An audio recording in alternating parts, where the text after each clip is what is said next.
Genio Sevier. Y muchas madres en Cuba esperando todavía.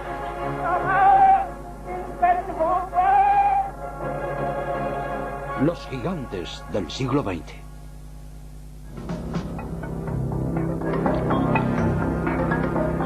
Este viejo campesino vietnamita que camina por el bosque, lee un periódico y arenga a los soldados, se hizo maestro de su pueblo, profesor de revolución antes de aparecer a los ojos del mundo como uno de los mayores revolucionarios del siglo XX. Ho Chi Minh.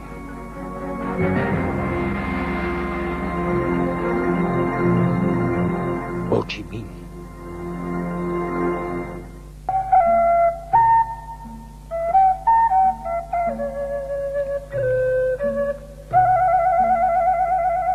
No es con los medios brindados por el Aikido que el hombre que llaman Tio Ho derribó dos grandes imperios, pero su estrategia hará pensar a menudo en ese antiguo arte marcial.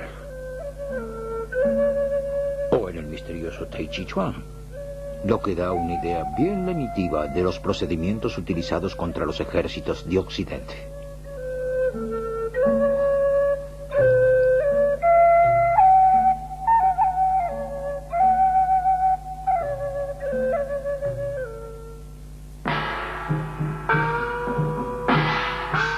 Desde hacía tiempo, el lamentable inmovilismo de la corte de Wei y de la administración annamita, encorsetados en sus rituales, habían atraído la voracidad de las grandes potencias.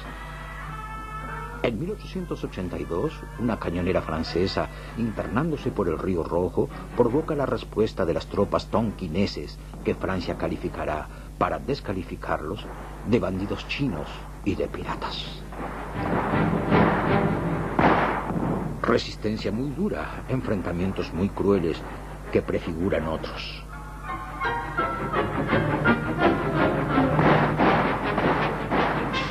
Pero Hanoi, capital de la provincia norte del imperio de Annam, es tomada en 1882 por el comandante Rivière y sus hombres. Poco después desfilarán delante del Palacio Imperial de Hue. De ahora en adelante, el viejo y futuro Vietnam no será más que un protectorado francés.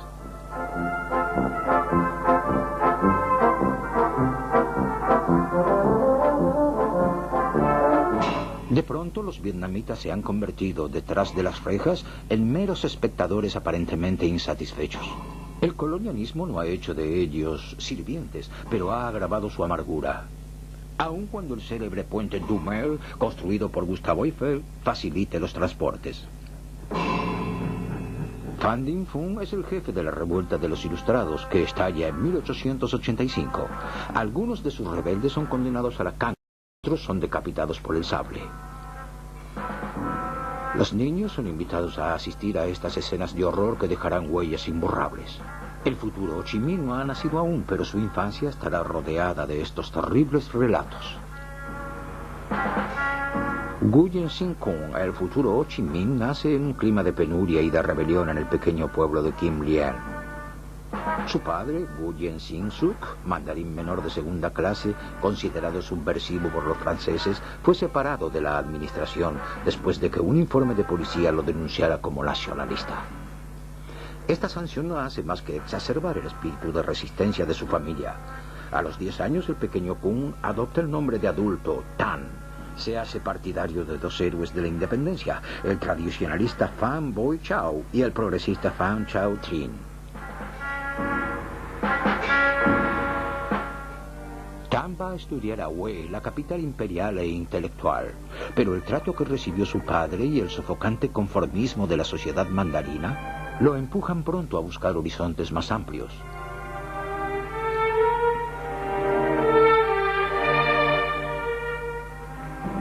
En 1911, a los 20 años, el futuro jefe de la revolución se embarca en Saigón como grumete de uno de los buques que unen la colonia con la metrópolis.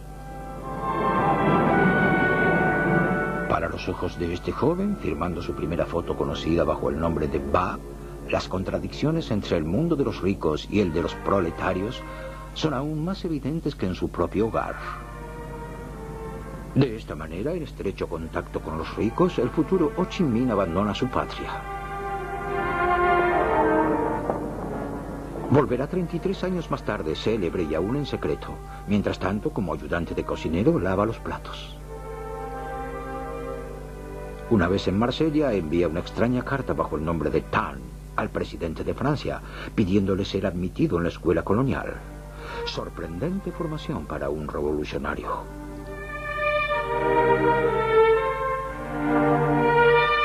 Como su pedido es denegado, vuelve al mar. Primero va a Nueva York, luego a Londres, donde vive mucho tiempo durante la Primera Guerra Mundial. Muchos de sus compatriotas han sido trasladados a Francia, como combatientes o, más comúnmente, como trabajadores. Muchos trabajan en fábricas de armamento, donde se consolidará su conciencia política. Uno se pregunta cuántos de estos vietnamitas trasplantados habrán compartido el júbilo que provoca el armisticio del 11 de noviembre de 1918.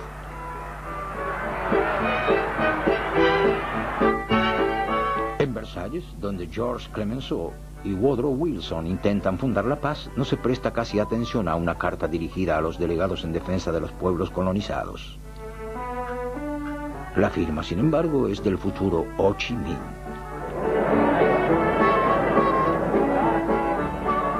El París que descubre este notable vietnamita, aquí con sombrero bombín, es el París del día después de la victoria y del rechazo por la guerra. Inicialmente, bajo el nombre de señor Paul, el ex ayudante de cocina se introduce en la vida política parisina. Participa en los debates del anarquista Club del Faubourg de Leopoldes y toma parte en las grandes manifestaciones obreras del 1 de mayo de 1920.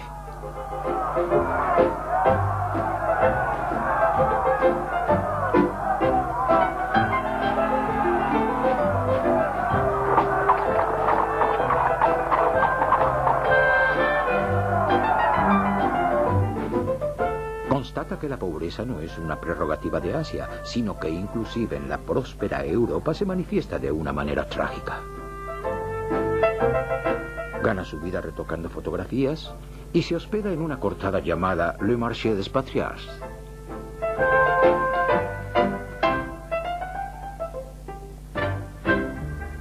Como editor de la publicación anticolonialista El Paria, se hizo llamar Nguyen Ai Quoc, que significa el patriota, un nombre más a la lista Kung, Tan, Ba y señor Paul. Bajo este nuevo seudónimo firma el proceso de la colonización francesa y todos sus escritos durante más de 20 años. A partir de ese momento, este agitador profesional es vigilado por la policía. Es seguido donde quiera que vaya, a una reunión o a una tienda. Con sus ostentosos aires de dandy proletario y su mirada apasionada es fácil de reconocer. El expediente del ex señor Paul, alias Nguyen Ai Quoc, sigue creciendo. El inspector Deves, encargado de la vigilancia, se interesa por todas sus relaciones, en particular por la relación que mantiene con la joven Marie Brieux, y donde quiera que vaya, allí va la policía. Informe del inspector Deves sobre el llamado Nguyen Ai Quoc. El agitador Nguyen Ai Quoc recibió el 2 de noviembre una carta de su compatriota Lam. Esta carta había sido dirigida a la amiga de Nguyen Ai Quoc, la llamada Marie Brieux, de 18 años de edad, domiciliada en la calle del Faubourg Saint-Antoine, que se apresuró a llevársela y entregarla en sus propias manos. Marie Brieux vive en casa de su madre. Desde hace algún tiempo no se le conoce ocupación estable. Sale de casa de su madre por la mañana temprano para regresar entrada la noche y en ocasiones no regresa. La señorita Brieux expresa abiertamente opiniones socialistas revolucionarias extremas. Desde el punto de vista de su comportamiento se la considera irresponsable. El entusiasmo revolucionario del Nguyen Ai Quoc se confirma en diciembre de 1920, en Tours, junto al río Loire. En esta ciudad tiene lugar el Congreso Socialista, donde se enfrentan los demócratas, con Léon Blum como portavoz, y los partidarios bolcheviques que tomaron 3 años antes el poder en Moscú. Se le pide a Nguyen Ai Quoc que tome la palabra en nombre de Indochina. Y como los bolcheviques y sus seguidores sostienen abiertamente la causa de los colonizados, se une a los fundadores del Partido Comunista Francés, haciéndose miembro de la Tercera Internacional, junto con Paul Vaillant-Couturier.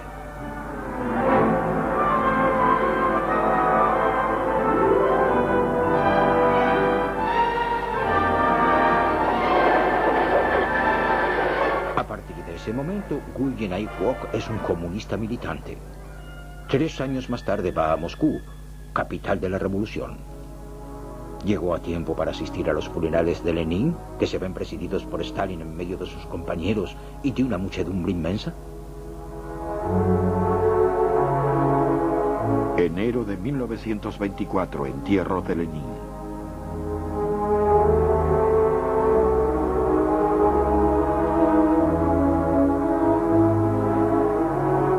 Moscú, donde por 3 años estudió bolchevismo, todavía está imbuido de la personalidad y la doctrina internacionalista de Lenin, y un camarada exótico es aún bienvenido.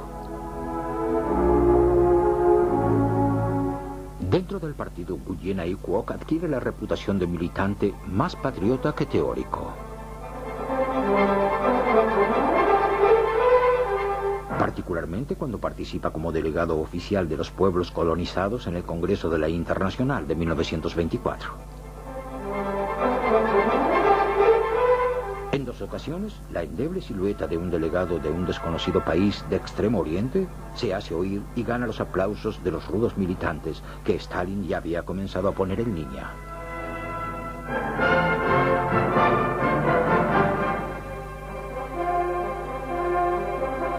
Nguyen Ai Quoc acapara la atención de los dirigentes más prestigiosos.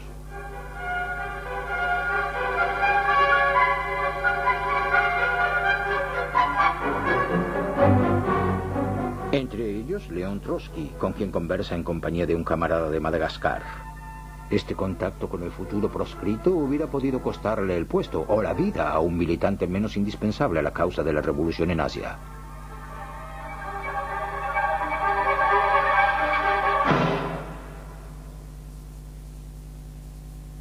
En 1925, Nguyen Ai Quoc regresa a Asia, pasando por Siberia. China vive entre el caos y la revolución, y las concesiones americana, francesa y británica son como fortalezas sitiadas, azotados por las olas del nacionalismo y del comunismo, aún aliados contra la presencia extranjera. Los soldados franceses del territorio de Shanghái hacen retroceder a los manifestantes a golpes de bayoneta.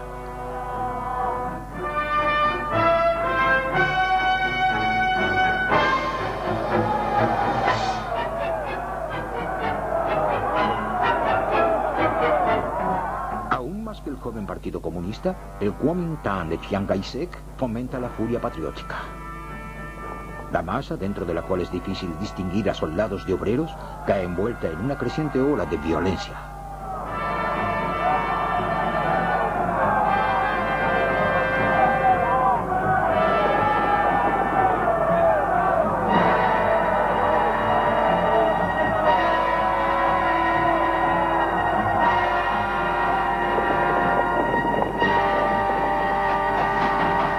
Luego de las lecciones teóricas de Moscú, Nguyen Ai Quoc realiza en China sus trabajos prácticos como revolucionario.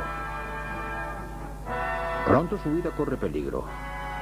Repentinamente, Chiang Kai-shek rompe su alianza con los comunistas e inicia contra ellos una persecución implacable que constituye el tema principal de la condición humana de Monroe.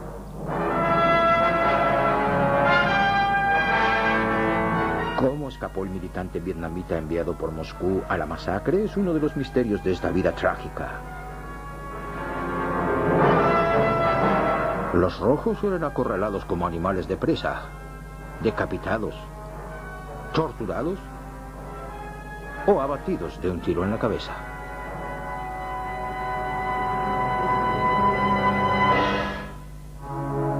Habiendo sobrevivido, Nguyen Ai Quoc continúa su actividad militante en medio de ese pueblo miserable. El sufrimiento de los niños es particularmente difícil de aceptar. Este tipo de experiencias sirve para avivar el ardor revolucionario del joven vietnamita. La expresión de su cara testifica su indignación ante la injusticia.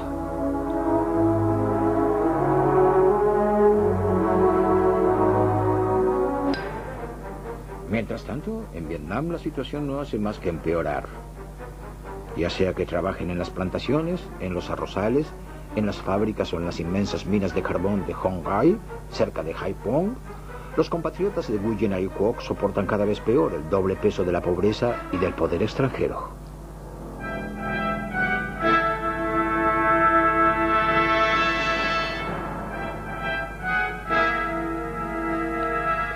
1930, un motín estalla en la provincia del futuro Ho Chi Minh. Y en 1931, un grupo de insurrectos trata de tomar por asalto un cuartel francés. El jefe de la insurrección es guillotinado. El movimiento revolucionario en Indochina.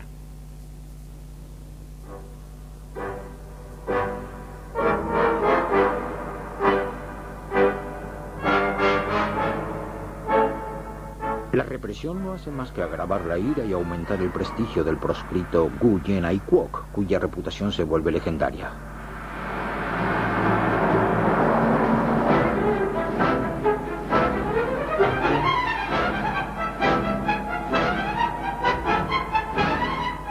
La policía inglesa de Hong Kong logra apresarlo. Cae enfermo en prisión y es dado por muerto. Pero un abogado inglés, el Dr. Roseby, obtiene la libertad de aquel que consiguió, mientras tanto, fundar el Partido Comunista Indochino.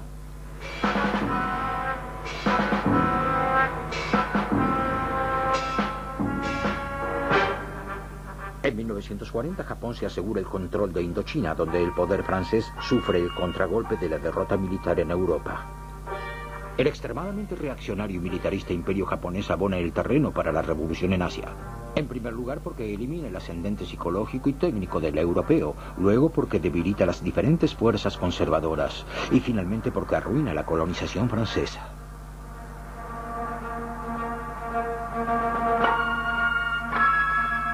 Sin saberlo, los soldados y los diplomáticos trabajaron muy bien por el comunismo vietnamita.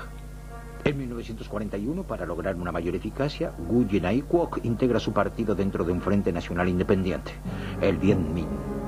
Todavía no ha pasado por la peor prueba de su vida. Un filme de acción vietnamita muestra cómo es encarcelado en 1942 por un señor de la guerra chino. Encadenado junto a otros detenidos, comparte su pan con ellos, cierra los ojos de una prisionera muerta, sueña con su patria siempre inaccesible. Aunque filmados en un estilo romántico, casi religioso, los hechos son verdaderos. Es en ese periodo que el patriota revolucionario adopta su último seudónimo, Ho Chi Minh, el que ilumina. Es un nombre con bastantes resonancias chinas, y también son en chino los poemas de prisión que escribe pensando en Vietnam. La rosa se abre y la rosa se marchita ignorando su esencia. Basta que un perfume de rosa se extravíe dentro de una prisión para que lloren en el corazón del prisionero todas las injusticias del mundo. Pienso en mi patria, en sueños a lo lejos vuelo, sigo errante mi melancolía. Un año encerrado, ¿qué crimen cometí? En medio de mis lágrimas escribo este poema de prisión. Hasta el río en otro tiempo tú me acompañabas. Hasta pronto te decía, hasta la próxima casa. Nuevamente el arado se hundió en la tierra y yo, lejos de mi país, soy un prisionero. Pero basta de poesía. Aquí está en 1944 con Vo Nguyen Giap, el futuro general. Liberado de las prisiones chinas, prepara la revolución en la región alta, cerca de la frontera china.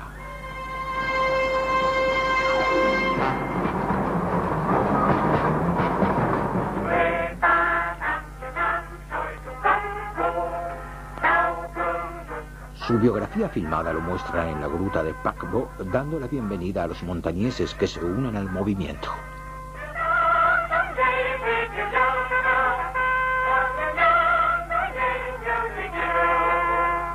Pero es mejor ver al verdadero señor Ho en actividad.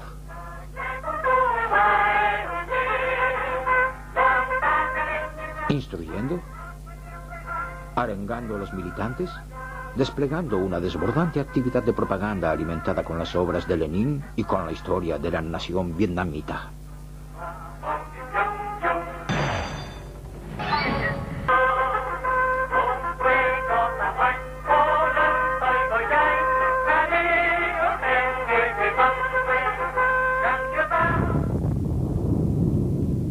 La explosión de Hiroshima abre el camino a la revolución. Destructor del poder colonial, Japón es a su vez destruido. Los primeros padrinos de la revolución iniciada en agosto de 1945 por Ho Chi Minh no son sus camaradas soviéticos, sino los americanos. vencedores de los japoneses. Ho Chi Minh entra clandestinamente en Hanoi en agosto de 1945. El gobierno provisional que forma tiene un núcleo comunista y como consejero supremo al emperador Bao Dai, que acaba de abdicar. La revolución toma posesión de Hanoi bajo la mirada benevolente de los americanos y la mirada más inquieta de los chinos. Y ambos esperan que el señor Ho proclame la independencia. El tono moderado de la voz del señor Ho proclamando la independencia del Vietnam no expresa la violencia militante de tono anticolonialista que enardece a la inmensa muchedumbre reunida en la plaza Ba Dinh de Hanoi. La riqueza de la tierra de Vietnam pertenece al pueblo de Vietnam. El pueblo de Vietnam no debe dejarse dominar por los colonizadores franceses. Debe prepararse para tomar su destino con sus propias manos.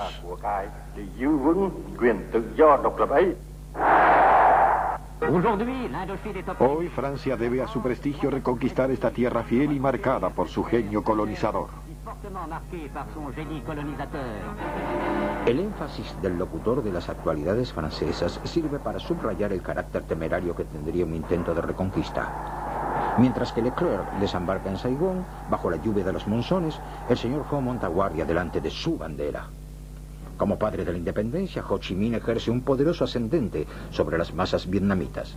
Como líder comunista está expuesto a la hostilidad de varias organizaciones nacionalistas.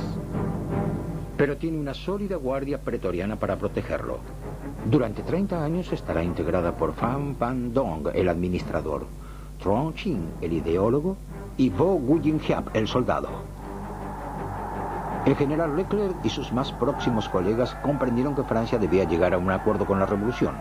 Con esa idea llega a Hanoi en marzo de 1946. Sabe que en primer lugar tiene que persuadir a los generales chinos de que se retiren de una situación que les es favorable. Pero el alto comisionado y delegado representativo del Estado francés es el almirante Darjean Liu. Es a él a quien Ho debe convencer. En hidroavión, camino hacia la bahía de Arlon, donde está previsto su encuentro decisivo con el almirante, Ho Chi Minh conversa con Jean Saint-Denis, representante de Francia en Vietnam del Norte, con quien desde hace 6 meses está intentando encontrar una solución pacífica.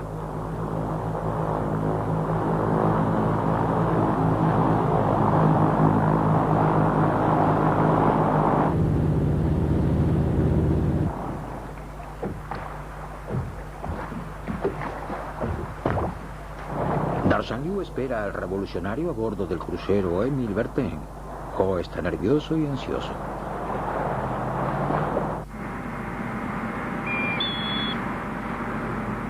La cordial bienvenida que le otorga Leclerc no será suficiente para distender la atmósfera.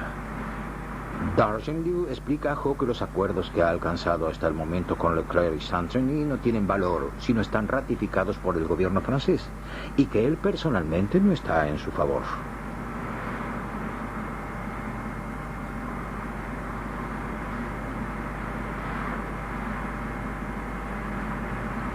Ho Chi Minh es invitado a Francia, mientras tiene lugar la conferencia de Fontainebleau entre negociadores franceses y vietnamitas. Pero debido a la ausencia temporal de un gobierno francés, pasa algunas semanas en Biarritz.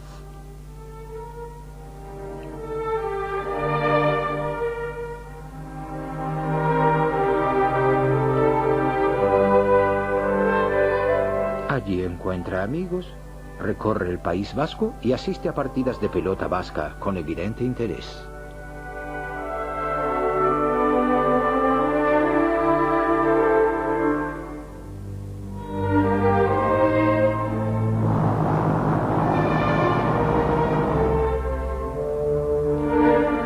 Finalmente en París es recibido en el aeropuerto por Maurice Moutet, ministro francés de Territorios de Ultramar, y se dirige a la opinión pública.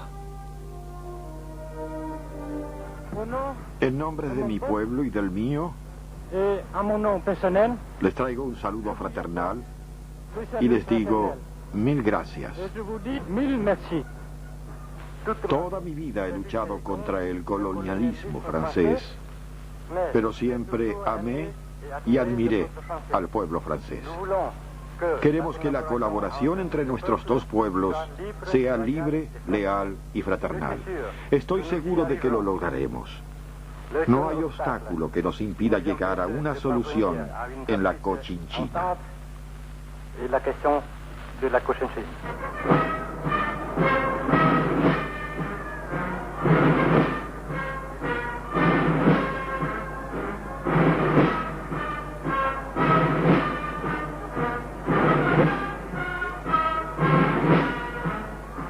El 14 de julio asiste al desfile en compañía del primer ministro, señor Bidault, y de los generales Joan y Delattre.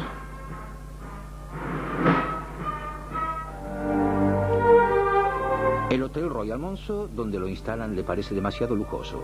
Prefiere alojarse en las afueras de París, en la casa de sus amigos Lucy y Raymond Aubrac, quienes 3 años antes habían sido los compañeros más cercanos de Jean Moulin en la Resistencia. Allí cuida a los niños de los Aubrac, como le gustaba hacer en Vietnam. Incluso es el padrino de uno de ellos.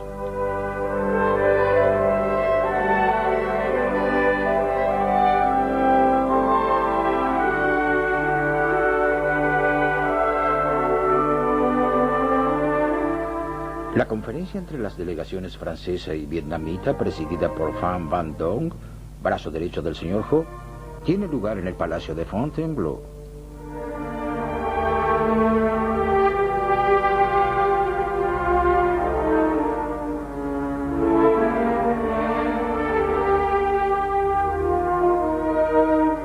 Mientras que el señor Ho recibe a los periodistas en el jardín de la familia Aubrac, Pham Van Dong reflexiona en Fontainebleau sobre la manera de persuadir a los interlocutores franceses de reconocer la independencia de su país. ¿Pero en qué piensa Ho Chi Minh en el jardín de sus anfitriones franceses? ¿En la paz? ¿En la guerra? El 19 de diciembre, 2 meses después del regreso del presidente vietnamita a su país, la guerra estalla en Hanoi. Después de una serie de incidentes imputables a uno y otro campo, los comandos de Giap intentan echar a los franceses de la ciudad. Pero gracias a sus blindados, los franceses ganan la primera batalla de Hanoi.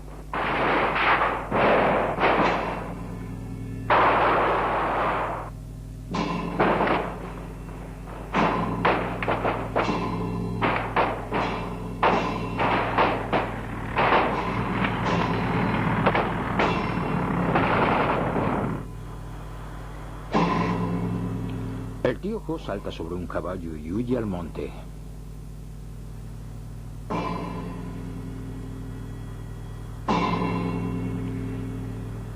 Una operación llevada a cabo por paracaidistas intenta capturarlo sin éxito.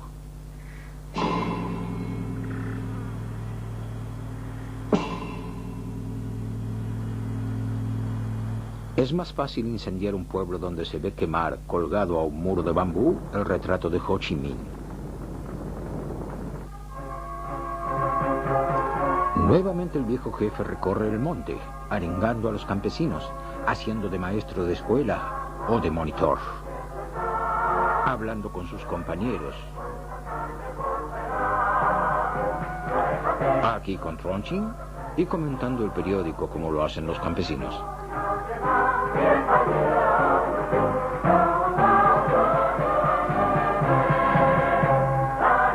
Su antiguo consejero Bao Dai se ha dejado persuadir por algunos estrategas de oponer a los resistentes rojos un contrafuego nacionalista, que durante 3 o 4 años ayudará a las fuerzas francesas a contener la ofensiva de los guerrilleros del general Giap.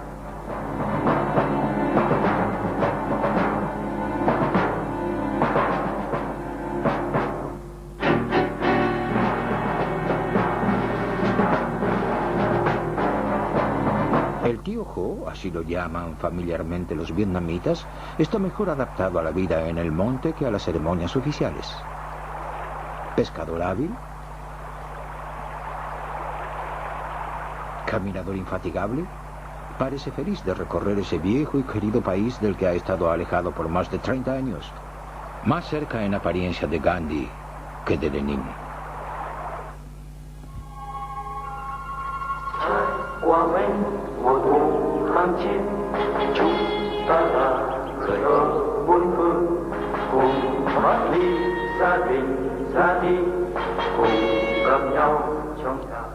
a su llamado se improvisa una guerrilla permanente en la que también intervienen mujeres, expertas en esos pequeños trabajos que hacen el fondo del genio vietnamita, incomparable en la creación de trampas mortales y en astucias de guerra.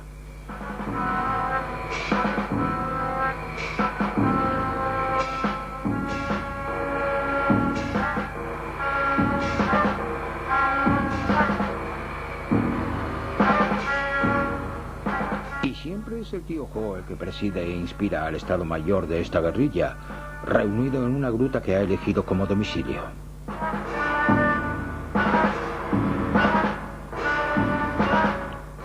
El Ejército Popular no tiene dificultades en atraer jóvenes a su causa, pero tiene dificultades en equiparlo y en instruir a esta gente venida de la llanura y de la montaña.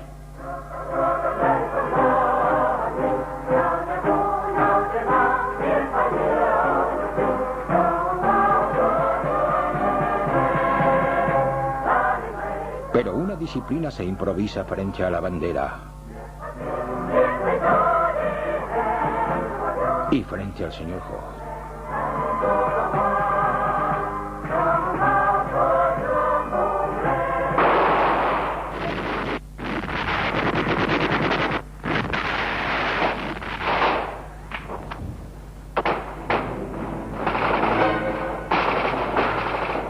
Poco a poco la guerra de emboscada y de guerrilla se amplía y evoluciona en una guerra moderna total.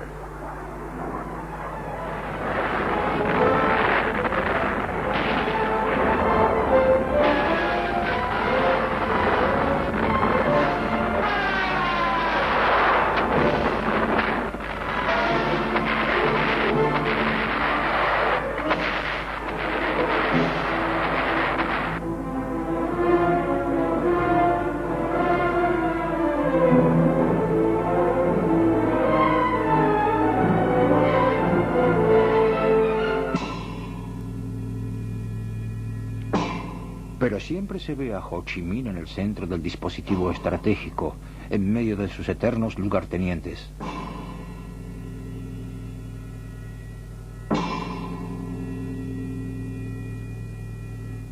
Pham Van Dong, Truong Chinh y sobre todo Giap, que preparan la trampa de Dien Bien Phu. En esa trampa van a caer los mejores combatientes franceses y el comandante Villard.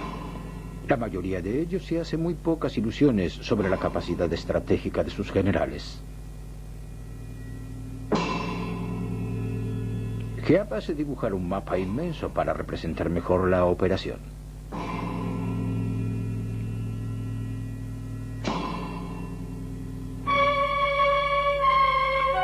Luego el estratega vietnamita envía miles de combatientes que transportan a los altos que rodean Dien Bien Phu los cañones que bombardearán el campo donde se han atrincherado los franceses.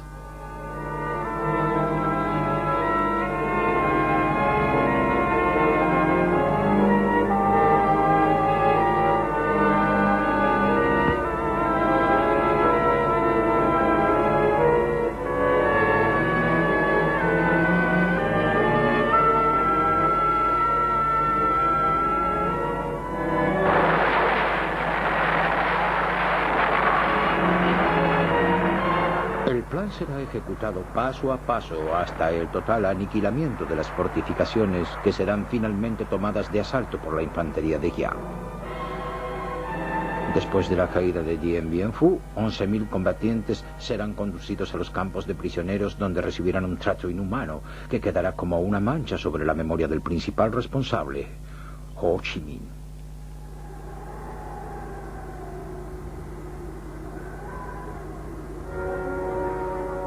Una conferencia internacional tiene lugar en Ginebra para tratar de encontrar una salida pacífica a la guerra. Pham Van Dong, el brazo derecho del señor Ho, representará a los vencedores, pero no está autorizado a apartarse de los lineamientos dados por su viejo jefe, quien sigue atentamente las fluctuaciones de la prensa mundial.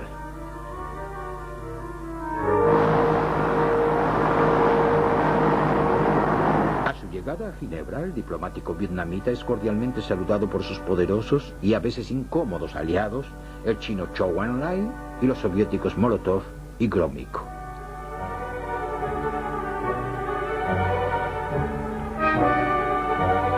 Después de duras conversaciones, a veces entre los mismos aliados, se llega a un acuerdo entre ambas partes de dividir el Vietnam a la altura del paralelo 17, división provisoria que deberá ser sometida 2 años más tarde al voto del pueblo vietnamita, votación que nunca se llevará a cabo.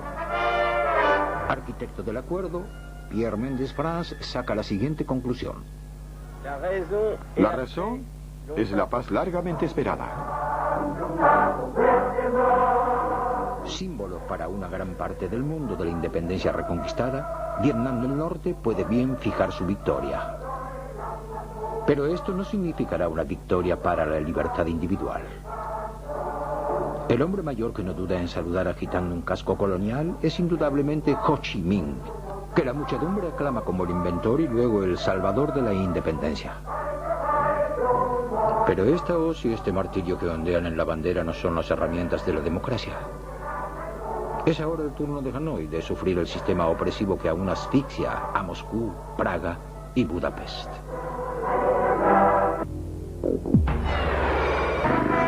Por su lado, el sur está sometido bajo el puño del dictador Ngo Dinh Diem y de su voraz familia, que combaten violentamente a los comunistas y a otros aliados de Hanoi.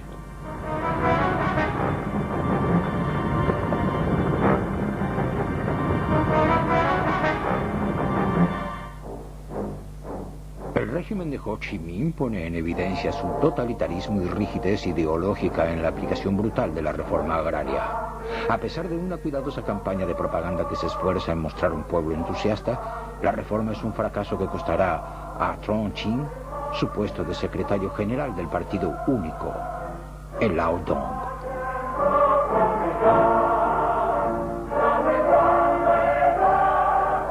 Para salvar el régimen del desastre, el tío Ho tiene que mostrarse por todas partes. En los arrozales, rodeado de niños, de mujeres y de campesinos. Mientras el régimen se hunde en la impopularidad, el viejo Ho Chi Minh conserva su aura de guía y protector, de aquel que comprende.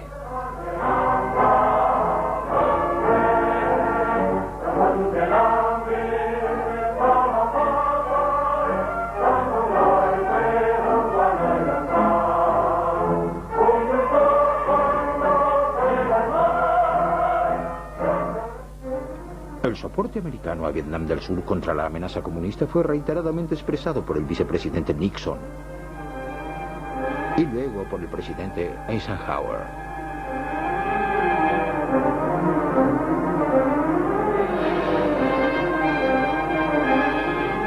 John Kennedy y su hermano Robert lo reafirmaron.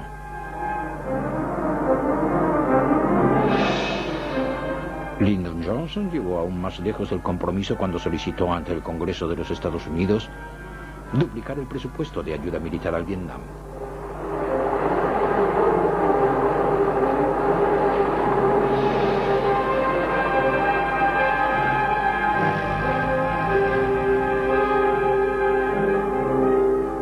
A partir de 1965 hay 500.000 de soldados americanos peleando allí.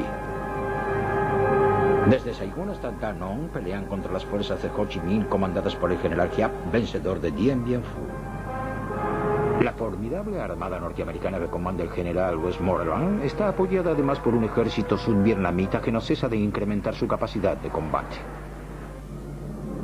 A excepción de las armas nucleares, los americanos usan todos los medios de destrucción posibles, desde el napalm hasta la alfombra de bombas y las minas, mientras que el helicóptero juega un papel fundamental en la guerra. Vietnam del Norte está en llamas, pero no muestra ningún signo de debilitamiento. Inspirado por su líder, devuelve golpe por golpe. Los americanos se equivocan si creen que, bombardeando el norte, podrán ganar la guerra en el sur. Nunca, nunca ganarán esta guerra. Nunca nos someteremos. Nunca. Porque esta guerra es para nosotros una guerra patriótica. Y estamos decididos a combatir 5, 10, 20 años más. Pero ganaremos.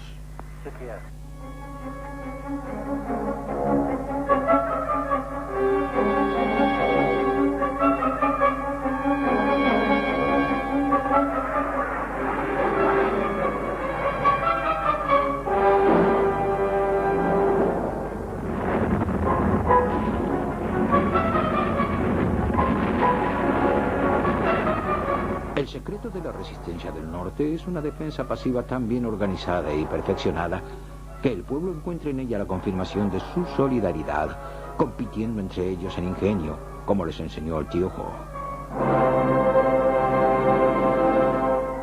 Un gesto de solidaridad. Ho Chi Minh, que es un fumador inveterado, invita con cigarrillos a sus artilleros.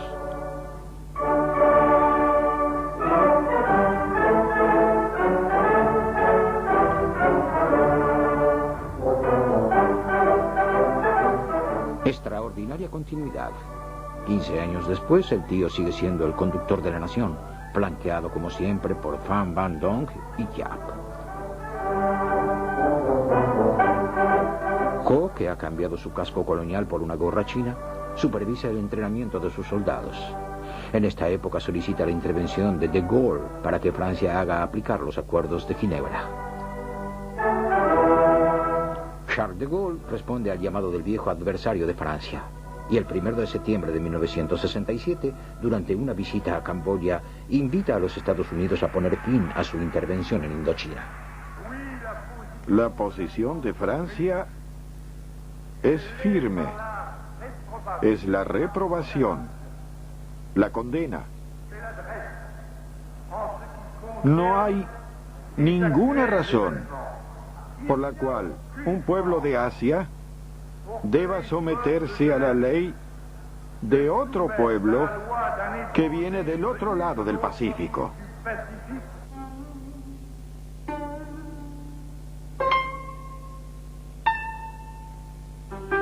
Educado en París, luego en Moscú, entrenado en China para el combate revolucionario, Ho Chi Minh ha sido siempre un hombre dividido, no solamente entre su nacionalismo y marxismo, sino entre el relativo pragmatismo comunista de Moscú y el radicalismo de Pekín. La lectura del periódico francés La Humanidad le recuerda el punto de vista soviético, pero China no solamente está más cerca, sino que su presencia es amenazadora. En medio de tal confusión, la filosofía benévola de Confucio quizás haya inspirado al escritor y estratega.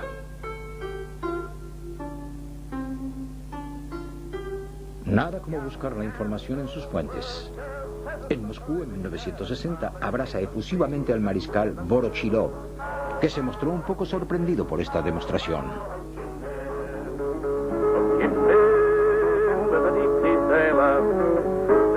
Antes de saludar al pueblo ruso, se dirige al Soviet Supremo desde el mismo podio que Stalin y sus acólitos lo han hecho a menudo antes que él.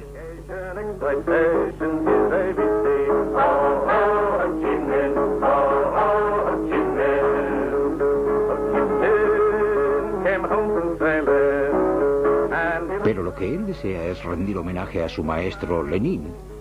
Primero, en el mausoleo de donde sale llorando,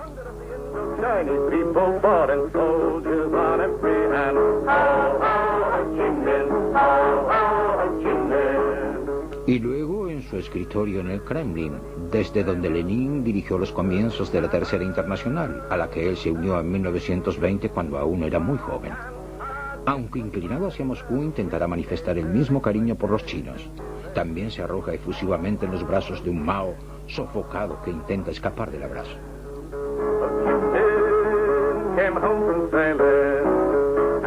Siempre usando una gorra china, aquí se lo ve visitando la Gran Muralla.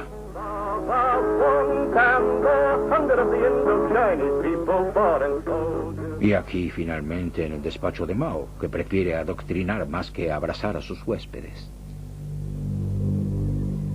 Esta diplomacia de abrazos quizás haya sido para evitar lo que sucedió en 1973, poco después de la muerte de Ho Chi Minh, cuando los chinos redujeron su ayuda a los vietnamitas para ganar el favor de Nixon y de Kissinger.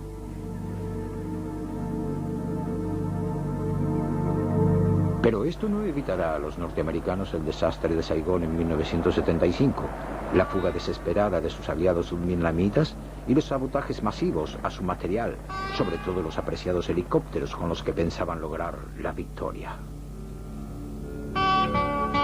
Ho tuvo su victoria póstuma, después de todo. El primer presidente de la República de Vietnam no vive en el palacio majestuoso de los antiguos gobernadores, sino en una cabaña de jardinero. Con bombas norteamericanas cayendo desde el cielo, este viejo campesino alterna sus actividades en su estudio con la jardinería. Una rutina que interrumpe solamente para encontrarse y mezclarse con el pueblo vietnamita.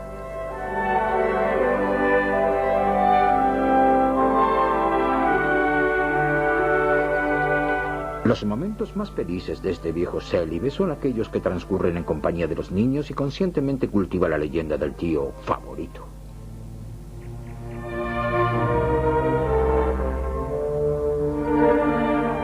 No ha visto a su hermano desde hace tiempo, ni tampoco a su hermana, considerada una militante activa.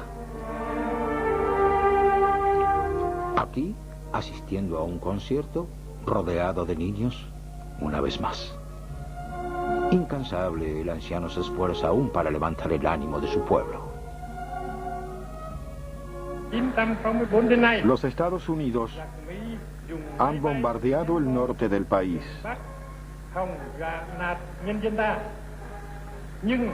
A pesar de esas bombas, nosotros permanecimos inamovibles y logramos abatir 442 aviones americanos más 146. Y se puede multiplicar esta cifra por 2 o por 3.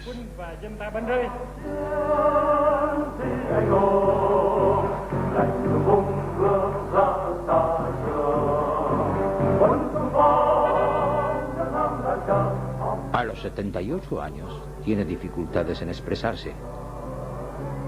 Tose, pero es todavía capaz de alegrar a sus compatriotas.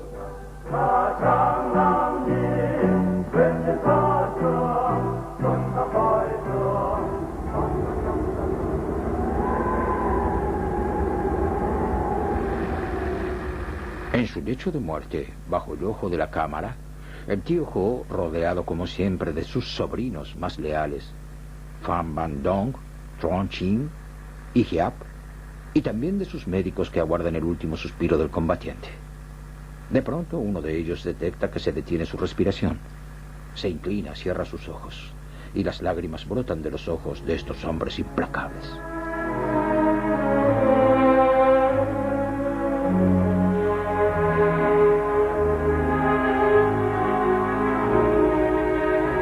Ho Chi Minh expresa en su testamento el deseo de ser cremado y de que sus cenizas permanezcan accesibles a sus conciudadanos. Sus compañeros violan sus últimos deseos y deciden hacerlo embalsamar, imitando el tratamiento impuesto al cuerpo de Lenin por sus subordinados. La tarea es encomendada a especialistas rusos, dejando que el ojo cínico de la cámara filme esta carnicería indecente.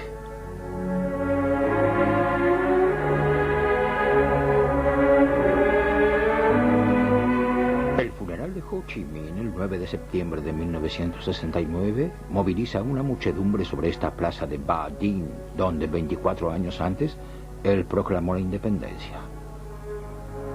Su mausoleo faraónico se erige sobre esta tierra y contrasta orgullosamente con su personalidad. Los niños que él amaba no son los únicos en llorarlo. La cámara registra las lágrimas que no pueden contener sus fieles amigos Pham Van Dong y el general Hiap.